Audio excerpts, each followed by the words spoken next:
Hola, muy buenas tardes. Con cariño les saluda mi Jessica. Vamos a compartir hoy día una especial clase porque hoy día vamos a hablar del apóstol Pablo, Pablo de Tarso.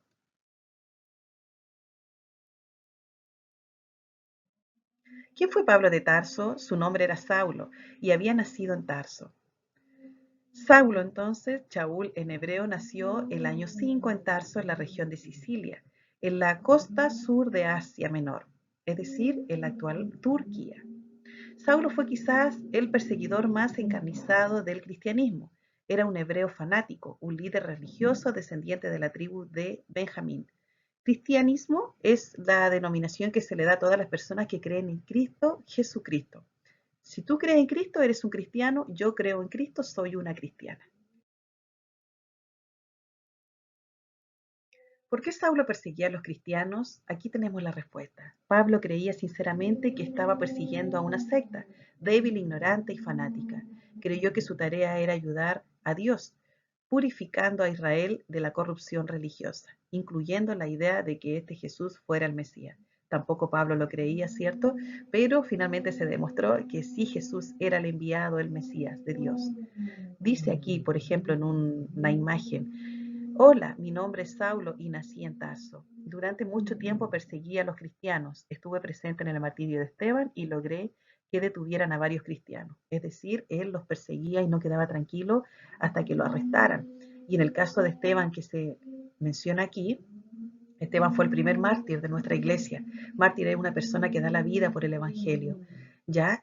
Y él, como era también Esteban seguidor de Cristo, entonces la forma en que le dieron muerte fue una forma cruel. Recordemos que a Cristo también lo crucificaron, le enterraron unos clavos en sus manitos y pies y así le dieron muerte. En el caso de Esteban, lo apedrearon, es decir, de tantas piedras que le llegaron en el cuerpo, tristemente Esteban falleció. La persecución de Pablo a los cristianos como un judío antes de la creencia en Jesús, como el Mesías de Israel. Pablo era un fariseo que perseguía violentamente a los seguidores de Jesús. Aquí vemos entonces dos ejemplos en que él, se puede ver, no descansaba hasta lograr que arrestaran a los seguidores de Cristo, y él tenía el poder y la facultad para hacerlo y se valía de eso también. Conversión de Saulo, porque hay un vuelco en la vida de Pablo. Jesús sale al encuentro de Saulo. Mientras se dirigía a ese destino, Pablo iba a Damasco, también para seguir arrestando a cristianos. Entonces dice aquí: un resplandor del cielo le hizo caer al suelo dejándolo ciego, mientras él y los que cabalgaban con él oían una voz que decía: Saulo, Saulo, ¿por qué me persigues? Saulo era un hebreo y Pablo su nombre romano. Es decir, cuando hablamos de Saulo y de Pablo, hablamos de la misma persona. Y como dice aquí, cuando Pablo se dirige a la ciudad de Damasco, en el encuentro, camino a ese lugar, aparece una luz resplandeciente desde el cielo y se le aparece Jesús. Y le dice: Saulo, Saulo, ¿por qué me persigues? Porque verdaderamente si perseguía a los cristianos y a los seguidores de Dios, entonces estaba persiguiendo a Jesús.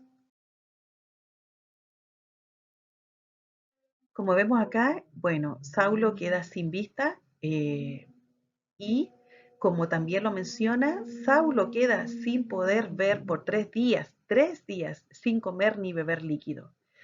Saulo, ¿por qué me persigues? Entonces la voz se identificó: yo soy Jesús, a quien tú persigues. Saulo quedó ciego en ese momento, pero podríamos decir que a partir de ese encuentro por primera vez estaba aprendiendo a ver, ¿cierto? Porque su ceguera terrenal no le permitía darse cuenta de que él estaba en un error. Entonces, como lo dice aquí, esta es para Saulo una experiencia sobrenatural porque verdaderamente pueden destaparse sus oídos y sus ojos espirituales y ve a Jesucristo primero, que es una experiencia maravillosa, que Jesús se le presentó, y también porque realmente ahora se da cuenta del gran error que estaba cometiendo. Veamos lo que pasa a continuación.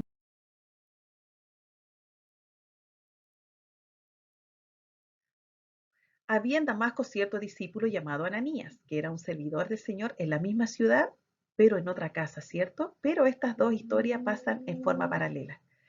Y el Señor le dijo en una visión: Ananías, y él dijo: heme aquí, Señor. Y el Señor le dijo, levántate y ve a la calle que se llama derecha y pregunta en la casa de Judas por un hombre de Tarso llamado Saulo. ¿Por qué aquí está orando? Pues acaba de tener una visión. Un hombre llamado Ananías entraba, le imponía las manos para que recobrara la vista. Es decir, Dios se manifestó a Ananías en su casa, le pidió que fuera y ponerle las manos a Pablo y al mismo momento le permitió tener una visión a Pablo de que un hombre lo iba a visitar para que pudiera recobrar la vista. Así son las cosas de Dios. Al instante, entonces, dice, se le cayeron de los ojos una especie de escamas y recobró la vista. Se levantó y fue bautizado. Después comió y recobró las fuerzas. Y esa historia y todo el relato de la vida de Pablo está aquí, en el libro de Hechos, capítulo 9 completo, por si ustedes lo quieren buscar y encontrar.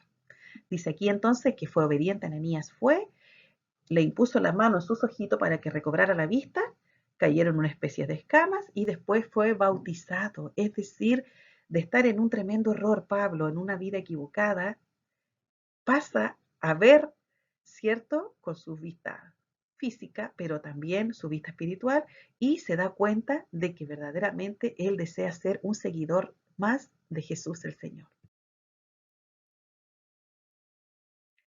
Pablo se convirtió en el apóstol de los gentiles, pasó de perseguir a los cristianos a proclamar el Evangelio de Jesucristo. La predicación, los escritos y el misterio de Pablo condujeron a una religión verdaderamente universal, que es la nuestra, la católica.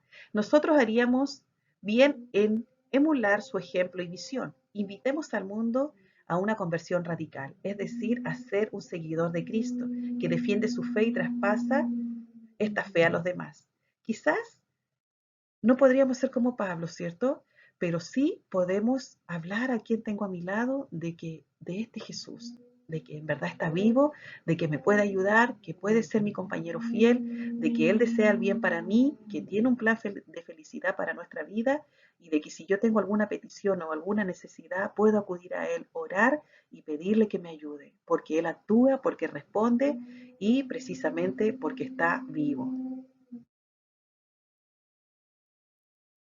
Al llegar a Jerusalén intentó juntarse con los discípulos, pero todos le tenían miedo, pues no creían que fuese realmente discípulo. Entonces Bernabé, que era otro apóstol, lo tomó consigo, lo presentó a los apóstoles y le contó cómo Saulo había visto al Señor en el camino y cómo el Señor le había hablado. Pablo pasó a ser un líder de la iglesia.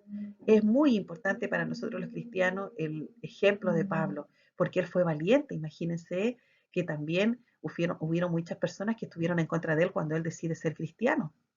Pero él fue un líder y fue perseverante anunciando el Evangelio. Nos relata la Biblia también que él viajó entre muchas ciudades proclamando el Evangelio de Dios. Finalmente, la historia de Pablo termina cuando él es encarcelado, estaba junto a Silas, a Pedro, y en ese lugar ellos mantenían la esperanza y la fe. El hecho de que Pablo y Sila estuvieran cantando en la prisión da significado especial al tema del gozo en los hechos. Es decir, como lo anuncian los salmos, son motivos para dar gracias a Dios y alegría. Los salmos siempre son de gratitud dentro de la Biblia para Dios. Entonces ellos cantaban himnos como los salmos porque tenían fe y esperanza, no porque estuvieran privados de libertad. Ellos iban a estar tristes o desconsolados, mantenían su fe en el Señor que nunca los iba a abandonar. Su oración e himno no solamente eran escuchados por Dios, sino también por los presos que los oían, ¿verdad? Que tenían sus compañeros a su alrededor. Lo que sucedió esa noche era poco común. ¿Por qué? Porque ellos actuaban de una manera quizá diferente, de estar cantando y mantener el gozo a pesar de que estuvieran encadenados y privados de libertad. Aún así estaban felices con la alegría, el gozo, el amor y la esperanza que tenían puesta en Dios, convencidos de lo que hacían. Bueno, y ahora la actividad va a ser que tú, con las frases que están aquí, vas a formar un párrafo con todo el relato de la vida de Pablo. Como dice aquí, transcribe los conceptos y escribe un texto de 8 líneas en tu cuaderno. Sabemos que no debemos imprimir, no es necesario, relacionando las frases sobre la vida de Saulo de Tarso de principio a fin. Entonces yo aquí le puse frases en diferente orden, ustedes las van a ordenar y van a hacer un texto correlativo, con sentido, ¿cierto?, sobre la vida de Pablo y lo van a transcribir en su cuaderno. Espero que esta historia les haya gustado. La verdad es que una historia fascinante por todo lo que sucedió con Pablo y el gran ejemplo que él nos deja. Y fue perseverante hasta el fin, hasta el último día de su vida. Ya, yo les pido entonces que mantengamos la fe, el amor en el Señor, acordémonos de orar, aunque sea una oración cortita, demos gracias a Dios cada día por todo lo que Él nos da, protejámonos, cuidémonos también de este coronavirus en casa, ¿ya? Que Dios los bendiga, cuídense, los invito para terminar rezando el Padre Nuestro, la oración de los hijos de Dios. Padre nuestro que estás en el cielo, santificado sea tu nombre. Venga a nosotros tu reino, hágase tu voluntad en la tierra como en el cielo. Danos hoy nuestro pan de cada día. Perdona nuestras ofensas como también nosotros perdonamos a los que nos ofenden. No nos dejes caer en la tentación y líbranos del mal. Amén. Los invito para que podamos hacer la señal de la cruz si ustedes lo quieren en sus casas. Este es el signo de la cruz de la salvación. En nombre del Padre y del Hijo y del Espíritu Santo. Amén. Hay un link de un video también aquí, tienen que verlo porque les va a ayudar a realizar su actividad. Un abrazo, que Dios los bendiga, cuídense mucho, en familia, en casa. Chao, chao.